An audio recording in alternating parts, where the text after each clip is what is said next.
Hello बच्चों, let's see this question. The question says statement 1 myasthenia gravis is a chromosomal disorder. Statement 2 is myasthenia gravis affects neuromuscular junction leading to fatigue, weakening and paralysis of skeletal muscle. इस question में दो statement दे रखे हैं और हमें क्या बताना है, कौन सा स्टेटमेंट सही है या गलत है. तो यहाँ पे पहला अगर यहाँ पे बात करें, ऑप्शन है both statement 1 and statement 2 are correct.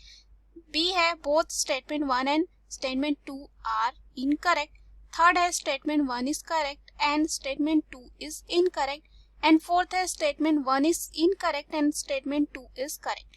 So चलिए इस क्वेश्चन का जो है हम आंसर देखते हैं. सबसे पहले जो हम बात करेंगे इस क्वेश्चन में की कॉन्सेप्ट की कॉन्सेप्ट जो है इस क्वेश्चन में हमारा हो जाएगा मिस्थेनिया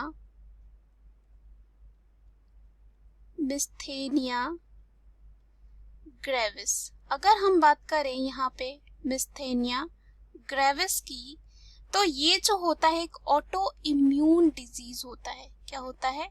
ऑटो इम्यून जो है डिजीज होता है. हम इसे ऑटो इम्यून डिजीज क्यों बोलते हैं? क्योंकि इसमें क्या होता है, जो इम्यून सिस्टम होता है वो क्या करता है, यहाँ पे एंटीबॉडी बनाने लगता है. क्या बनाने लगता है? यहाँ पे एंटीबॉडी जो है बनाने लगता है, जिससे यहाँ पे ब्लॉक हो जाता है और कह सकते हैं ये जो है ब्लॉक कर देता है. साथ ही साथ कह सकते हैं और destroy the muscle receptor site of the, जो रिसेप्टर साइट होता है किसका, न्यूरोट्रांसमीटर एसिटिल कोलाइन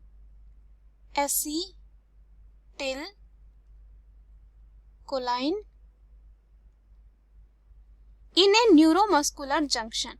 तो जो ऑटोइम्यून डिजीज होती है इसमें एंटीबॉडीज जो है यहाँ पे बनाने लगती है और कह सकते हैं अपने ही सेल्स के खिलाफ जो है यहाँ पे अगेंस्ट में एंटीबॉडीज बनाने लगती है और ये क्या करती है, ब्लॉक या डिस्ट्रॉय कर देती है मस्कुलर रिसेप्टर साइट जो होता है न्यूरोट्रांसमीटर एसिटिल कोलिन का, कहाँ पे, जो न्यूरोमस्कुलर जंक्शन होता है उस पे. उसके बाद यहाँ पे जो होता है मिस्थेनिया ग्रेविस में अगर हम बात करें, तो जो नॉर्मल कम्युनिकेशन होता है बिटवीन नर्व्स एंड मसल के बीच में जो है वो क्या हो जाता है, डिसरप्ट हो जाता है, यानी कि टूट जाता है, डिसरप्टेड. उसके बाद यहाँ पे जो है कुछ फीवर रिसेप्टर साइट्स होते हैं, वो अवेलेबल होते हैं मसल को रिसीव करने के लिए, और फीवर जो है नर्व सिग्नल भी होते हैं. सो इस वजह से क्या होता है, मसल में जो है कह सकते हैं मसल वीकनेस होता है. साथ ही साथ यहाँ पे जो है फैटिग होने लगता है, मसल वीक हो जाएगा, फैटिग हो जाएगा, थकावट होने लगेगी.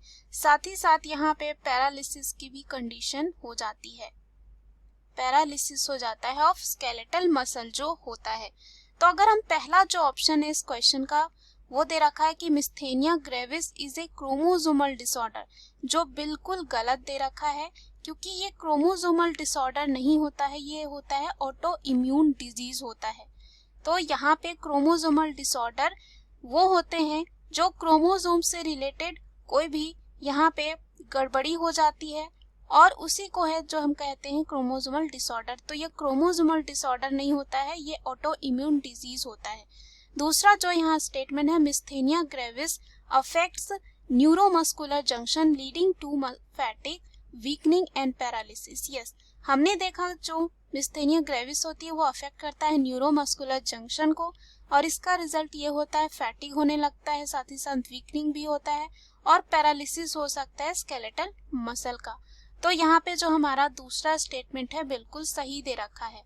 तो अगर हम बात करें पहले ऑप्शन की, both statement 1 and statement 2 are correct, तो ये क्या यहाँ पे हो जाता है गलत, क्योंकि यहाँ पे 1 क्या है गलत दे रखा है। दूसरा है both 1 and statement 2 are incorrect, again ये गलत हो जाता है क्योंकि हमारे जो पास सेकेंड ऑप्शन है वो सही है। थर्ड है statement 1 is correct and statement 2 is incorrect, जो बिल्कुल अपोजिट है, बिकॉज हमारे पास स्टेटमेंट 2 जो है सही है लेकिन 1 क्या है गलत। ऑप्शन डी है हमारे पास statement 1 is incorrect and statement 2 is correct, जो हमारे इस क्वेश्चन का सही आंसर हो जाएगा। हमने देखा स्टेटमेंट 1 क्या दे रखा है गलत एंड स्टेटमेंट 2 क्या है बिल्कुल सही। So the right answer of this question is option D. Hope you understood it well. Best of luck.